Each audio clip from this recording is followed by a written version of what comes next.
छोटी की शादी कर दी। सुषमा के घर में उसकी बेटी पूजा की शादी की तैयारी जोरों शोरों से चल रही थी और सभी घर में खुश थे सिवाय सुषमा की बहू नीलम के। और ऐसा इसलिए क्योंकि नीलम को ये सब देखकर अपनी शादी के दिन याद आ रहे थे। लेकिन बेचारी शादी के घर के कामों में लगी थी और देर शाम सुषमा के होने वाले समधी का आना होता है। अरे समधी जी, आइए आइए, कैसे हैं आप? सब ठीक तो है ना? अरे बैठिए, तो आप खड़े क्यों हैं? बस समधन जी, सब अच्छा है। मैं तो ये शादी का कार्ड देने आया हूँ। अरे वाह, आपने शादी के कार्ड भी छपवा लिए। और अभी तो हमने जिसे कार्ड दिया है ना छपवाने के लिए, वो आया ही नहीं है। अभी तो शादी में 15 दिन है, आ जाएगा समधन जी। वैसे बाकी तैयारियां कैसी चल रही हैं?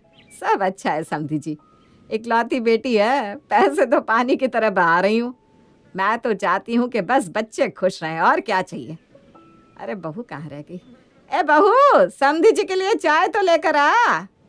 जी माँ जी, अभी लेकर आई।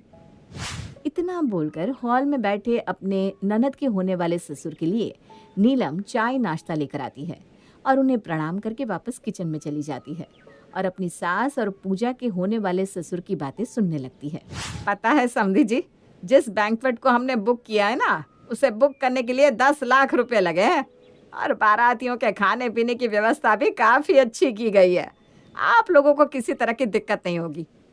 अरे आपके घर में हमारी बेटी का रिश्ता हो रहा है, इससे बड़ी बात और क्या हो सकती है? दहेज से आपने तो हमारा घर भर दिया है। 15 लाख रुपए दहेज और महंगी गाड़ी, बस और क्या चाहिए? दामाद जी की शेरवानी के लिए पैसे भी दे दिए हैं। शेरवानी 60,000 की पसंद कर रहे थे दामाद जी, लेकिन मैंने कहा भाई थोड़ा और महंगा वाला लीजिए, क्योंकि मेरी बेटी का लहंगा भी तो 3-4 लाख से कम का पसंद नहीं आएगा उसे। हाँ, ये भी आप सही कह रही हैं।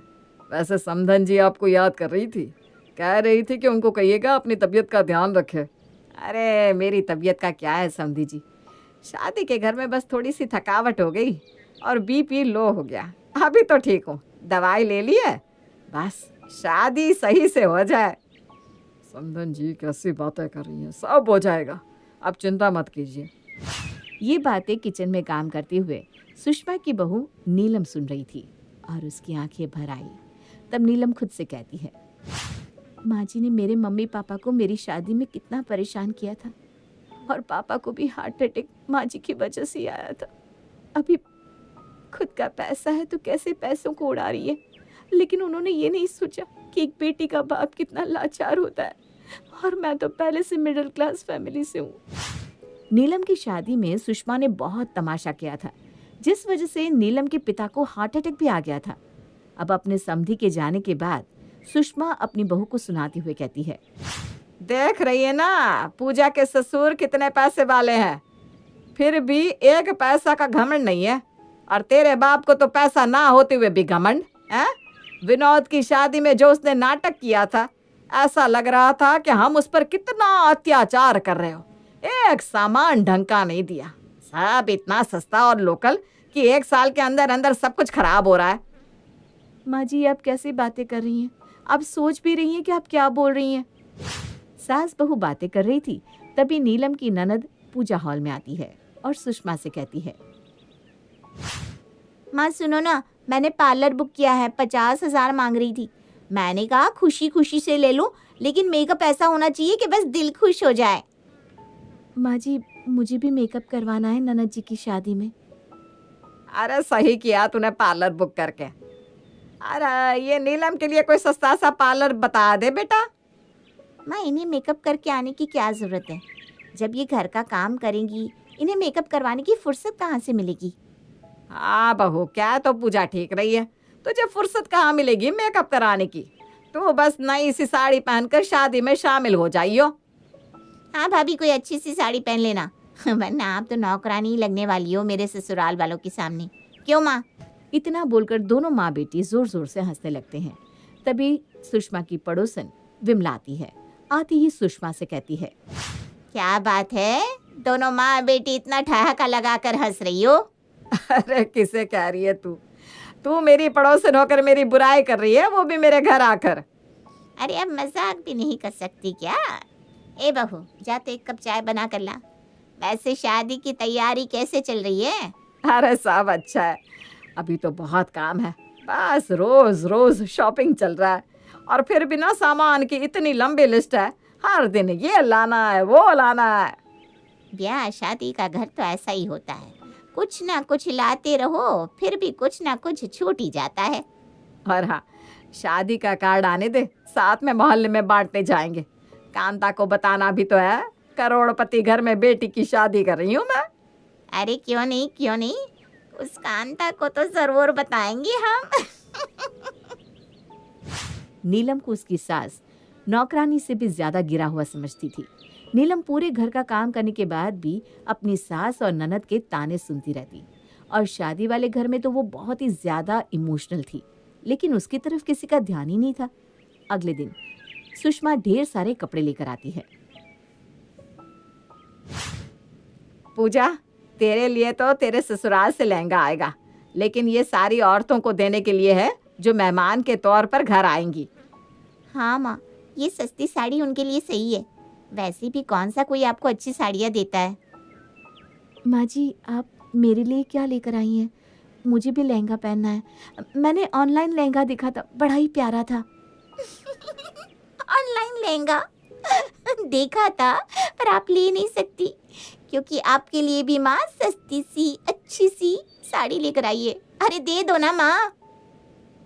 लेकिन मेरे पास तो ढेर सारी साड़ी है, मैं उन्हीं में से कोई पहन लूँगी। मुझे भी लहंगा चाहिए, आखिर मैं भी तो दुल्हन की भाभी हूँ। नहीं जी नहीं, बिल्कुल नहीं। मेरी भाभी कहलाने लायक आप में कोई गुण नहीं है, रहने दीजिए आप तो। माँ जी, ये आप सही नहीं कर रही है। मुझे इस बात का बहुत दुख है कि मैं इस घर की बहू हूँ, लेकिन मुझे बहू जैसा दर्जा ही नहीं मिलता। कभी तेरे बाप ने तुझे बेटी जैसा दर्जा दिया है जो मैं तुझे अपनी बहू मान लूं? ये सुनकर नीलम की आंखें भर आती है। वो किचन में जाकर रोते हुए खुद से कहती है, गरीब होना कितना पाप है ना। गरीब लोगों की इज्जत ही नहीं होती, और अमीरों को हर कोई पूछता है। धीरे धीरे शादी का दिन नजदीक आ रहा था, और सुषमा के घर में शादी की तैयारी जोरों पर थी। हर दिन सुषमा और पूजा सामान लेने जाया करते, लेकिन नीलम बेचारी घर में काम करके अपनी सास और ननद का इंतजार करती, और जब वो दोनों आते तो नीलम को कुछ भी नहीं दिखाते ना बताते, और चाय नाश्ता बनवाकर खाकर आराम करते। माँ, कल नीलम को लेकर मुझे बाजार जाना है, तो आप लोग खुद ही बाजार चले जाइएगा। अरे उसको लेकर कहाँ जाएगा, उसके लिए कपड़े लाकर मैंने रख दिया है। हाँ भैया, भाभी को लेकर कहीं जाने की जरूरत नहीं है।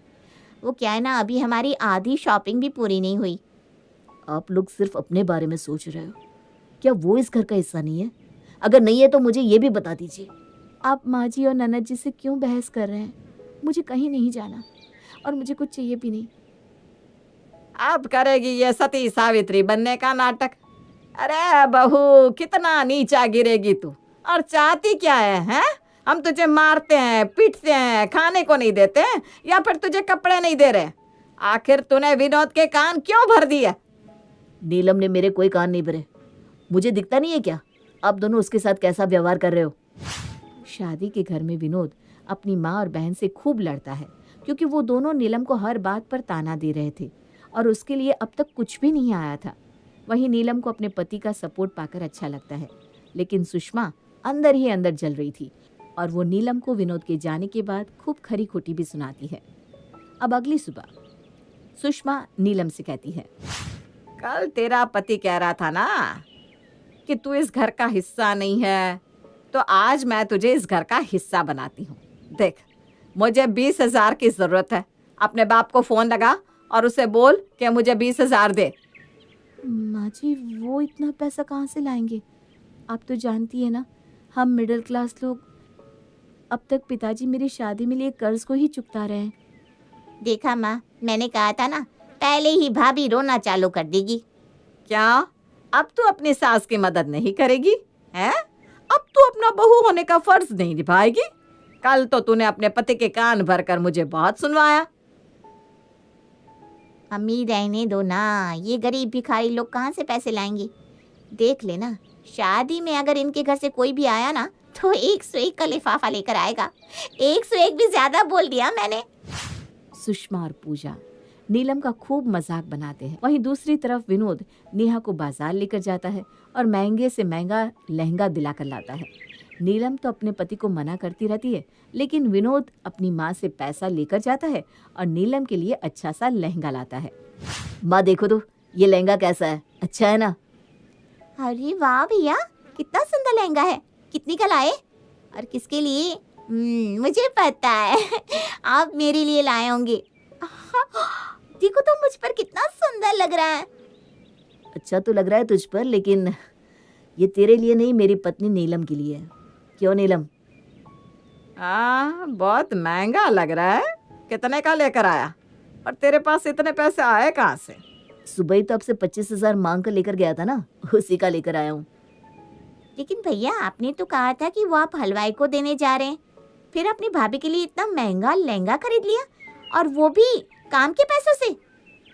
तू 2-4 महीने पहले से अपनी शादी में सामान खरीद खरीद कर पैसे उड़ा रही है। तब तो किसी ने नहीं बोला कि इतने पैसे क्यों उड़ा रही है। और मैं अपनी पत्नी के लिए एक लहंगा क्या खरीद कर लाया? तुम माँ बेटी को इतना बुरा लग रहा है? सच सच बता, खाने में क्या मिलाकर खिलाया है तुझे इसने, जो इसके गुणगान गाए जा रहा है? विनोद अपने कमरे में चला जाता है। विनोद के जाने के बाद फिर से सुषमा और पूजा दोनों ही नीलम को खूब सुनाते हैं, क्योंकि दोनों ही आदत से मजबूर थे। अब दूसरी तरफ सुषमा की समधी जी एक बार फिर उसके घर आते हैं। कैसी हैं समधन जी? 4 दिन बाद बच्चों की शादी है, मैं बिटिया के कपड़े देने आया हूँ। अरे आपने क्यों कष्ट किया? मुझे बोल दिया होता, मैं किसी को भिजवा देती यहाँ से। अरे नहीं नहीं, कष्ट की कोई बात नहीं है, ये तो मेरा फर्ज है और मैं अपना फर्ज निभा रहा हूँ और कुछ नहीं। पूजा के लिए लहंगा आ चुका था, शादी के लिए बैंक्वेट बुक हो चुका था, मेहमानों को कार्ड बांटे जा चुके थे, सब कुछ एकदम रेडी था। बस अब शादी वाले दिन का इंतजार था, जब दूल्हा घोड़ी चढ़कर आना था। नीलम ये सब देखकर भावुक तो थी, लेकिन वो दूसरी तरफ सबकी खुशी में खुश भी थी। अब शादी वाले दिन सुबह से घर में चहल पहल थी और सुषमा घर को सजवाने में लगी हुई थी। अरे भैया, ध्यान से फूल लगाइए और लाइट भी ना अच्छे से लगवा दीजिएगा। सुषमा, तेरा घर तो एकदम दुल्हन की तरह सजा हुआ है, बहुत अच्छा लग रहा है मुझे। अरे मेरी बेटी की जो शादी है, भला घर में रौनक कैसे ना हो। लेकिन कल ये रौनक घर से चली जाएगी, घर को सुना करके। तेरी बहू भी कम रौनक फैलाती है, घर में पूरा दिन चहल पहल मचा कर रखती है, इधर उधर काम करती नजर आती है बस। अब देर शाम सभी को बारात का इंतजार होता है। वहीं दूसरी तरफ पूजा दुल्हन बनी अपने कमरे में बैठी होती है और सभी पूजा को देखकर उसकी तारीफ कर रहे थे। तभी सुषमा आकर पूजा के कान में कुछ कहती है। माँ, मैंने भी रोहन को फ़ोन लगाया था, लेकिन उसका फ़ोन लग ही नहीं रहा, और उसके पापा को भी लगाया, उसके दोस्तों को भी लगाया, सबका फ़ोन बंद जा रहा है, पता नहीं क्यों। अब मैं देखती हूँ, तू चिंता मत कर। ए नीलम, पूजा का ध्यान रख, मैं आती हूँ अभी। घर मेहमानों से भरा हुआ था, चारों तरफ रंग बिरंगी लाइट लगी हुई थी। वहीं दूसरी तरफ दूल्हे के आने का इंतजार हो रहा था, लेकिन दूल्हे के पिता, दूल्हे और उनके करीबियों का फ़ोन बिल्कुल बंद था। अब सुषमा को अंदर ही अंदर डर लगने लगा। माँ, ये क्या तमाशा है? किसी का फोन ही नहीं लग रहा और यहाँ सब बारात का इंतजार कर रहे हैं। अरे मुझे भी टेंशन हो रही है बेटा, आखिर कहाँ रह गए सारे बाराती? समधी जी का तो फ़ोन ही नहीं लग रहा, दामाद जी का भी फ़ोन नहीं लग रहा। ऐसे कैसे हो सकता है? मुझे तो कुछ समझ में ही नहीं आ रहा। बारातियों के आने का समय निकल रहा होता है, लेकिन अब तक कोई नहीं आया था। मेहमानों में अब बातें बनाना शुरू हो जाती है।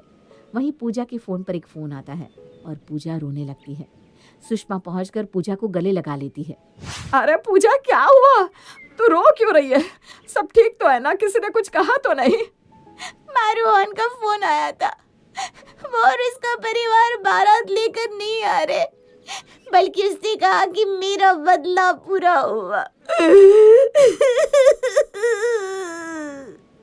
कौन से बदले की बात कर रहा था वो? और यहाँ सब तैयारी हो चुकी है, ये क्या तरीका है? मुझे नहीं पता माँ, लेकिन मैं सच कह रही हूँ, उन लोगों ने अमीर होने का दिखावा किया है और आपसे पैसे लेकर भाग गए। माँ, आप किसी को मत छोड़िएगा। नाना जी, आप बैठ जाइए। माँ जी, आप बाहर चलिए, टेंशन मत लीजिए, मैं उन्हें बताती हूँ। दरअसल पूजा की जिससे शादी होने वाली थी, पूजा उससे प्यार करती थी, लेकिन शादी में सामान पैसा सब लेने के बाद शादी वाले दिन लड़के वाले आते ही नहीं और पूजा का होने वाला पति रोहन पूजा से कहता है कि उसने अपना बदला पूरा किया, क्योंकि काफी समय पहले पूजा ने अपने अमीर होने का घमंड उसे दिखाया था। अब उसने पूजा का पैसा लेकर खुद को अमीर साबित किया और पूजा से झूठे प्यार का नाटक करके शादी वाले दिन बारात लेकर आया ही नहीं। ये उसने सही नहीं किया। मैं उसे छोड़ूंगी नहीं, ना ही उसके घर वालों को। तुझे पहले सोचना चाहिए था ना, ये प्यार कभी सफल रहा है क्या? और माँ ने भी तुझे सर पर चढ़ा कर रखा था। ले, अब सर पर चढ़ने का भुगत नतीजा। तेरी शादी में मैंने तेरे ससुर को, तेरे साले को कितना बदनाम किया पैसों के लिए। आज देख, मेरी बेटी की शादी में मेरी कितनी बदनामी हो रही है।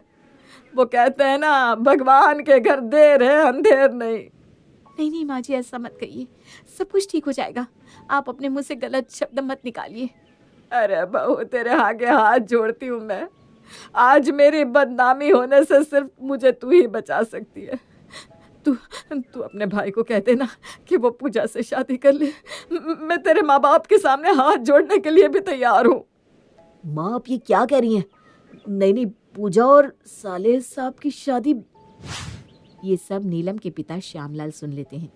वो सुषमा के पास आते हैं और उन्हें समझाते हुए कहते हैं, अरे समधन जी, आपको हाथ जोड़ने की जरूरत नहीं है। आपकी इज्जत हमारी इज्जत। मैं अपने बेटे की शादी आपकी बेटी से तय करता हूँ और इसी मंडप में आज मेरे बेटे और आपकी बेटी की शादी होगी। ये उपकार मैं जिंदगी भर नहीं भूलूंगी और ना ही मैं इस एहसान को कभी उतार पाऊंगी। जिस तरह मेरी बेटी आपके घर बेटी बनकर रह रही है, इसी तरह आपकी बेटी भी हमारे घर बेटी बनकर रहेगी। मैं आपसे वादा करता हूँ, उसे किसी चीज की कभी कोई दिक्कत नहीं होगी। मैंने विनोद और नीलम की शादी में आप लोगों को कितना बेइज्जत किया था। आज मुझे दिल से उसका पछतावा हो रहा है। अरे, वो सब पुरानी बात है, भूल जाइए बहन जी। अब तो मेरी बेटी आपके घर की बहू बन चुकी है। उसे कभी कोई दिक्कत नहीं हुई और ना ही उसने कभी अपने ससुराल वालों के लिए कोई शिकायत की है। हाँ माँ जी, पिताजी एकदम सही कह रहे हैं। जिस तरह मैं इस घर की बेटी बनकर रह रही हूँ, उसी तरह ननद जी भी मेरे घर में राज करेंगी। अब श्यामलाल अपने बेटे और सुषमा की बेटी पूजा की शादी नीलम के भाई से करा देते हैं और नीलम की ननद अब नीलम की भाभी बन जाती है। हालांकि सुषमा को इस बात का दुख था कि उसे अपने पैसों पर घमंड था, लेकिन उसकी बहू जो मिडिल क्लास फैमिली से थी, उसके घर वालों ने सुषमा को बदनामी होने से बचाया और अपने बेटे से पूजा की शादी करवाई।